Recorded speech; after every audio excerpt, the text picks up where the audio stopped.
Agora nós vamos para o quadro Perguntas e Respostas Bíblicas. A primeira pergunta de hoje é do nosso ouvinte Manuel.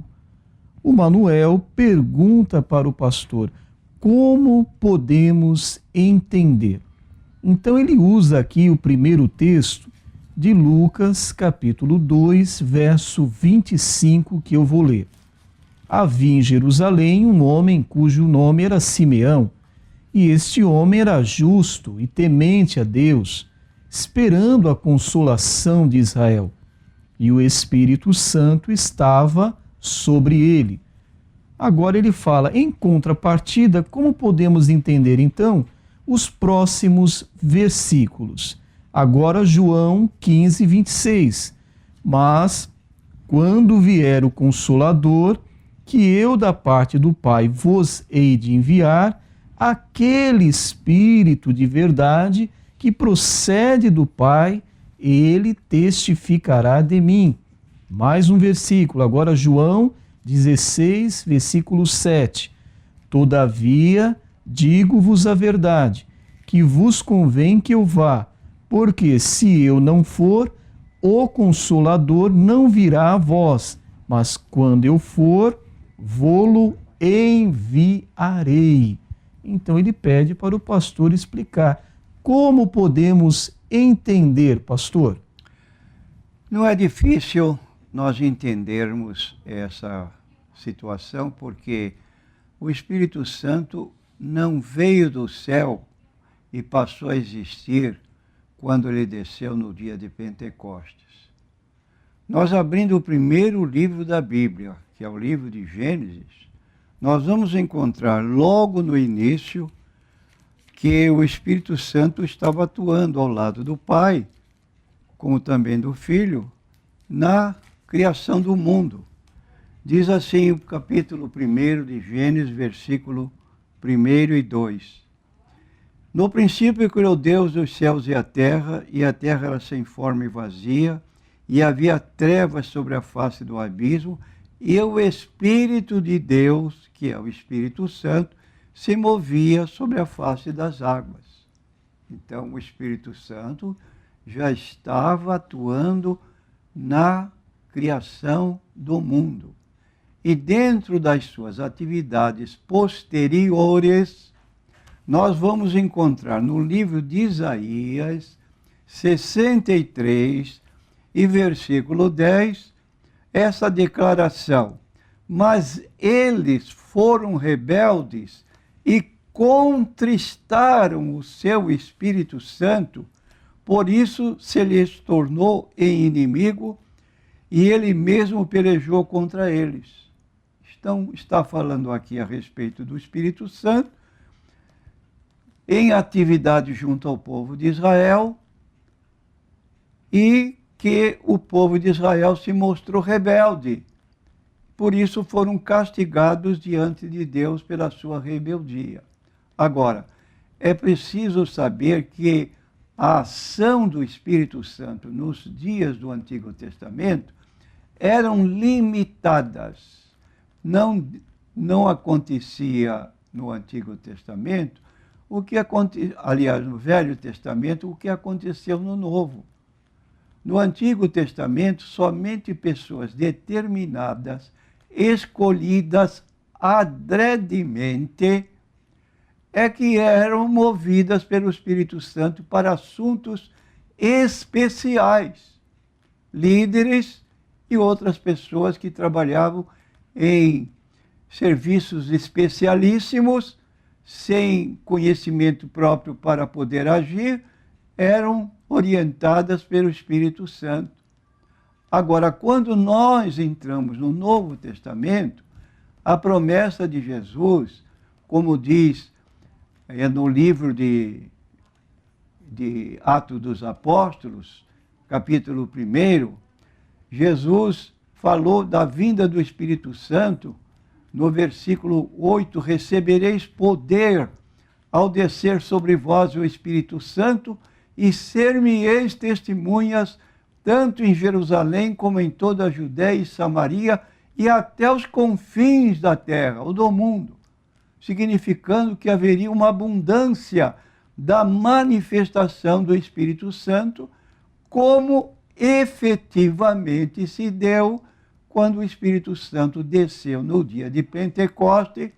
Atos dos Apóstolos, capítulo 2, versículo 1, diz lá: todos foram cheios do Espírito Santo e começaram a falar noutras línguas, conforme o Espírito Santo lhes concedia que falassem.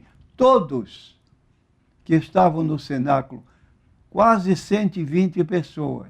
E posteriormente, então, manifestou-se em maior número, como nós lemos na sequência, na continuação do livro de Atos dos Apóstolos. De modo que essas duas colocações não são antagônicas, não são contrárias uma à outra. Podia a pessoa, do capítulo 2, 25, estar cheia do Espírito Santo, e a vinda do Espírito Santo para convencer as pessoas, ou a manifestação do Espírito Santo, ficaria atuando na pessoa do Espírito Santo quando Jesus se retirasse. Como ele foi ascender aos céus, e no lugar dele ficou o Espírito Santo atuando aqui na terra. Por isso que quando Estevão olhou para o céu, ele viu Jesus em pé à direita do Pai. E alguns perguntam, e por que ele não viu o Espírito Santo? Exatamente porque o Espírito Santo veio no dia de Pentecostes, atuando aqui de modo mais largo, mais objetivo, na vida de pessoas comuns, que foram cheias do Espírito Santo. Essa é a diferença. Atuação, antigamente, restrita, depois, larga, expansionista. Todos receberiam poder ao receberem o Espírito Santo. A próxima pergunta agora é do ouvinte Neto, do bairro Alemoa. Ele pergunta ao pastor: pastor, pode um pastor graduado frequentar a maçonaria e ainda se tornar um grã-mestre, pastor? Eu quero dizer que vejo incompatibilidade entre essas duas organizações, vamos usar o termo assim, ou melhor dizendo, entre essas duas religiões. Alguns maçons afirmam que a maçonaria não é uma religião. É um direito que lhes assiste de dizer que não é uma religião. Entretanto, na maçonaria, são encontrados elementos essencialmente religiosos. A loja maçônica tem tudo que tem numa, digamos, de material, de meios para a realização da sua cerimônia religiosa, como temos nas igrejas. Por isso entendemos que a maçonaria é uma religião e não apenas uma sociedade benemérita, como quer apresentar-se perante a opinião pública. Não deixa de ter esse lado benemérito. Aliás, alega ser a maior religião do mundo, paralelamente a essa situação de colocar-se como uma sociedade. Agora, pergunta às pessoas que dizem, mas vocês que não são maçons, vocês não têm autoridade para poder definir a maçonaria como religião. Ora, não seríamos tão imbecis, vamos assim dizer, de querer dar ordens para terceiros que não temos comunicação nem familiaridade.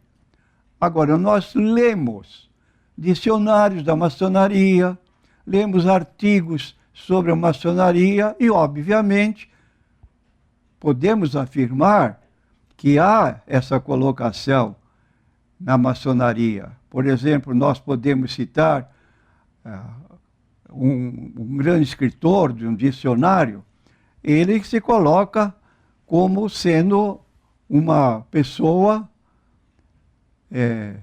que, com conhecimento da maçonaria, declara que é que a maçonaria, na verdade, é uma religião sobremodo muito grande. E E nós, então, firmados nessas colocações, podemos assim dizer. Agora, outro problema que também nos preocupa muito nesse particular, quando tomamos conhecimento de um irmão que vai para a maçonaria, é que o Deus da maçonaria, ele é chamado Gadu. Quem é o Gadu? Gadu não é uma divindade única. É um nome genérico para todo e qualquer Deus. Então, todas as pessoas que têm sua religião pessoal, elas podem ser membros da maçonaria, porque elas só têm que ter crença num Deus. Qual é esse Deus? Não se pergunta. E esse Deus é chamado genericamente Gadu. Quem é então o Deus? Bom, o Deus de um cristão é o Deus da Bíblia. E outros têm seus deuses particulares, por exemplo, um membro da Umbanda, da Quimbanda. Ele tem o nome do seu Deus. Um árabe que seja muçulmano, o Deus dele é o Alá. E Alá é o mesmo Gadu. E Alá é o mesmo Deus da Umbanda, da Quimbanda. E também é aplicado também ao nosso Deus da Bíblia. Agora, esse Deus da Bíblia é um Deus exigente. Como nós lemos no livro de Daniel, aliás, livro de Deuteronômio, dentre outros livros, diz assim no capítulo 6 de Deuteronômio, versículo 5: Amarás, pois, o Senhor teu Deus de todo o teu coração, de toda a tua alma e de todas as tuas forças. E no versículo 14, outra orientação para o povo: não seguireis outros deuses, os deuses dos povos que houver ao redor de vós. Como é que um cristão vai abrir uma oração ao Deus Gadu, se aquele Deus Gadu não é o Deus dele?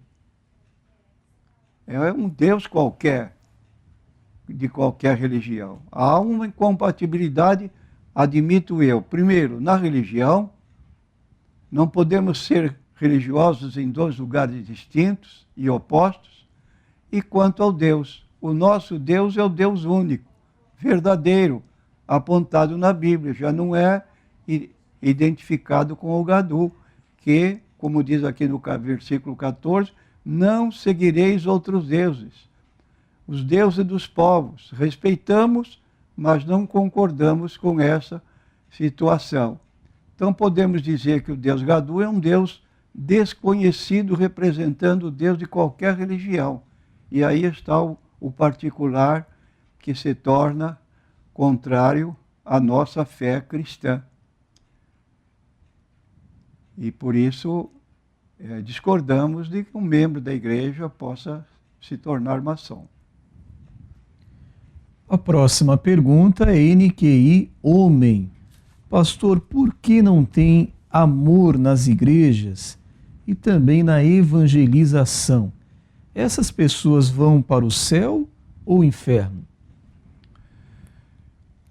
E ao invés de nós criticarmos essa posição que é vista por esta pessoa cujo nome não é dado,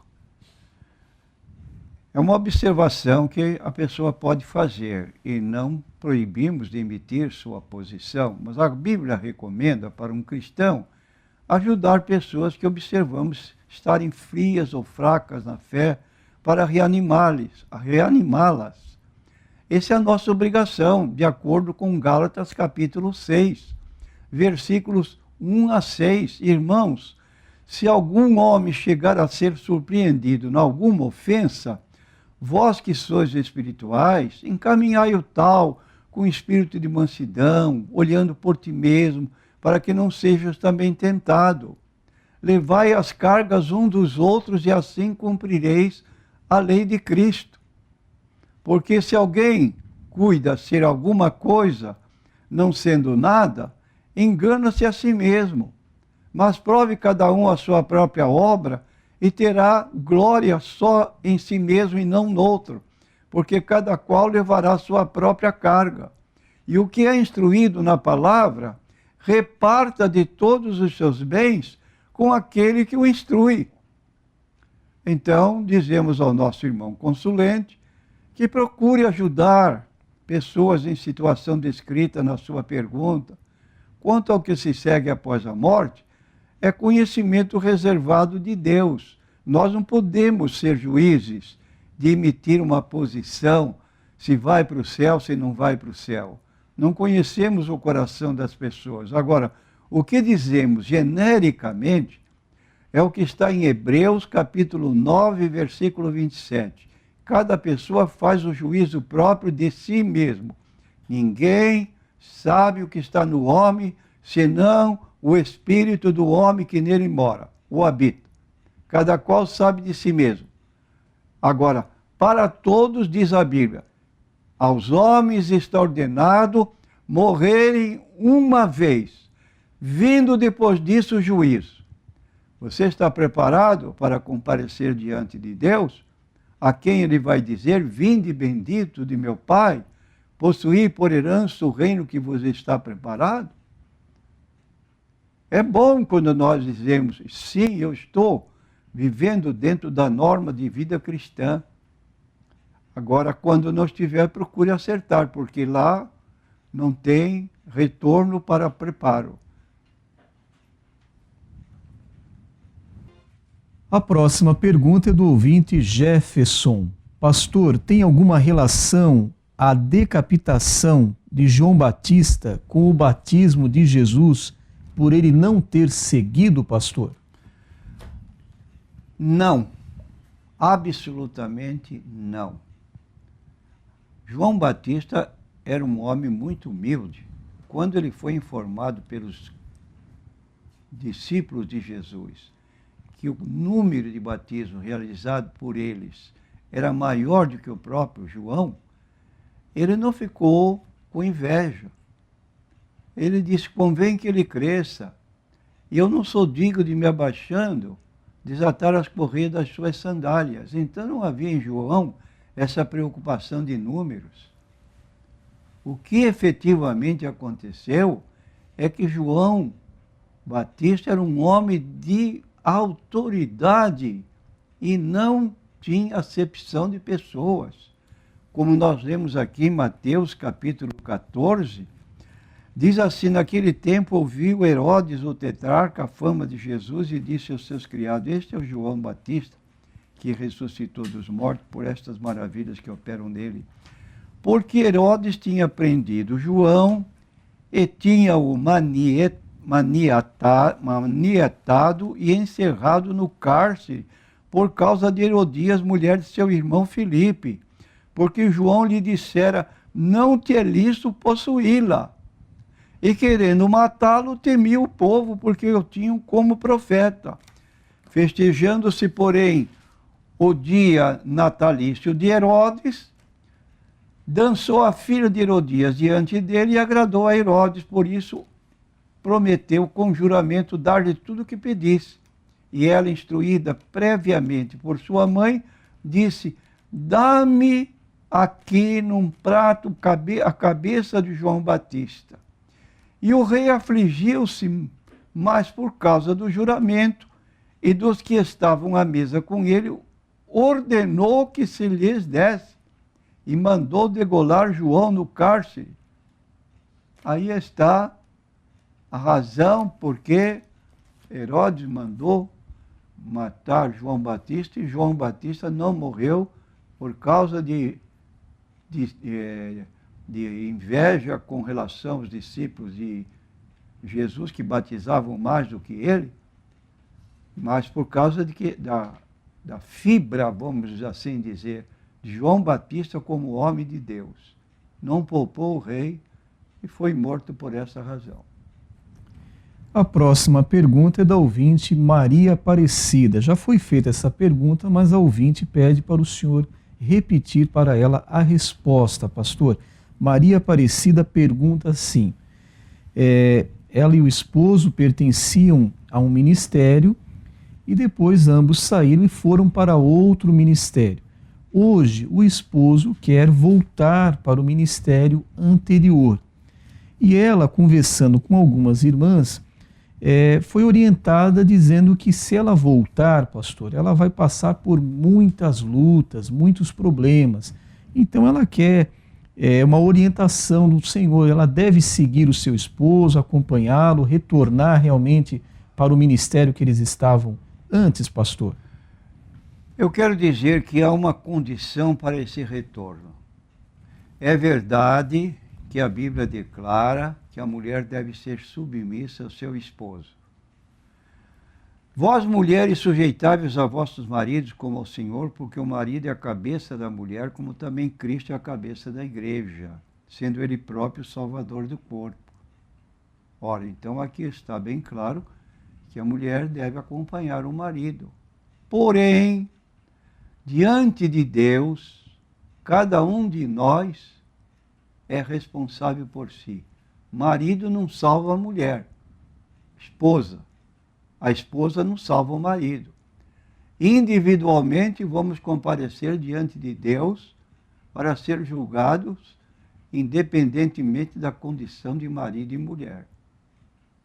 Logo, quero dizer à nossa irmã, se a senhora for para uma seita, eu digo para a senhora não acompanhar seu marido, biblicamente. Agora, se vai para uma igreja evangélica, não vejo nenhum mal a senhora acompanhar seu marido, pelo contrário, deve dar-lhe apoio. Agora, diz o texto bíblico, então, andarão dois juntos se não estiverem de acordo? Como é que a senhora vai frequentar uma igreja da qual, ou um grupo aí herético,